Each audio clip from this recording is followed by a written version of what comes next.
father of 2 children, a boy and a girl, 7 and 6 respectively. While Danny had never been one for talking much, it was becoming increasingly evident from his unease at the very mention of Darlene's name that he was troubled by secret doubts which he could not articulate.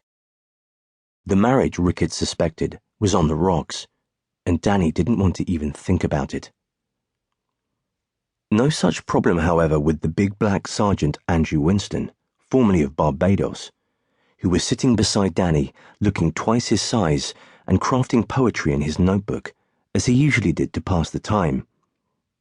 In fact, since the Falklands campaign, Andrew had become something of a celebrity within the regiment, having had his first book of poems published by a small company based in London's Notting Hill Gate, and even receiving a good review in the highly respected magazine Orbit. When most of the book's print run was remaindered, Andrew bought the books himself and sold them off cheaply, personally signed, either to his friends in the regiment or more often to their wives, who clearly were deeply interested in 6-foot, handsome black poets. As the poems were about Andrew's experiences with the regiment, he had also sent copies of the book to the Imperial War Museum. When the curator wrote back thanking him for his contribution and assuring him that the 3 signed copies would be placed in the museum's library, Andrew was so thrilled that he rushed straight out and married his latest girlfriend, a beauty from his hometown in Barbados. Now he too was a father, in his case of 3 girls, and he appeared to have no complaints. "I used to spend so much time chasing Nookie," he explained to Ricketts, "that I didn't have any left for my poetry. Now I've got it on tap every night, and I'm much more creative. Marriage has its good points, Sarge." In the intervening years, Ricketts had been promoted to Sergeant Major, Andrew to Corporal and then Sergeant, while Jock McGregor, Paddy Clarke, and the reticent Danny had become corporals.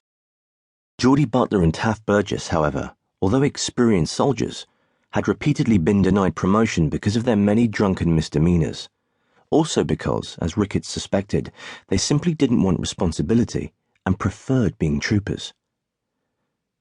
As for Ricketts, now nearing 40, he was increasingly fond of the comforts of home, appreciating his wife Maggie more than ever and taking a greater interest in his 2 daughters. It still surprised him that they were now virtually adults. Anna, 19, was working as a hairdresser in Hereford, while Julia, a year younger, was preparing to take her A-levels and hoping to go to art school. Though he was proud of them, they made him feel his age. Now, thinking about his family and surrounded by his men in the cramped, clamorous hold of the Hercules, Ricketts was forced to countenance the fact that the battle for Kuwait might be his last active engagement with the regiment. In future, while still being involved, he was more likely to be in the background, planning and orchestrating ops rather than taking part in them. For that reason, he was looking forward to this campaign with even more enthusiasm than usual. It marked a specific stage in his life, and a very important one. After this, he would settle down. "How much longer to go?" Andrew asked no one in particular, suffering from a creative block and just needing someone to talk to. "About 20 minutes, Ricketts replied. "We're already descending." "Thank Christ," Andrew burst out. "I can't stand these damn flights. You can burn me or freeze me or shoot me, man, but keep me out of these transports. I can't bear being cooped up." "You're gonna be cooped up when we land," Paddy gloated. "In a fucking OP in the fucking desert. Hot by day, cold by night. How's that grab you, Sergeant?" "I don't mind," Andrew replied.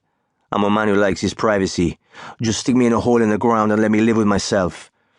Since I'm the only man here worth talking to, I'd rather talk to myself." "You might find yourself talking to an Iraqi trying to cut your black throat." "Lord have mercy, hallelujah, I is ready and waiting. Ever since that Saddam Hussein pissed on Kuwait City, I've been dying to come to the rescue. It's part of my imperialist nature. My noble English blood brothers." As the customary repartee, bullshit as they always called it, poured from the other troopers, Ricketts thought of the march of events that had followed Saddam's invasion. When the news broke, Ricketts had been skeptical about Saddam's remaining in Kuwait City, assuming it to be a bluff designed to get him his way in other matters. Since then, however, Saddam had stuck to his guns.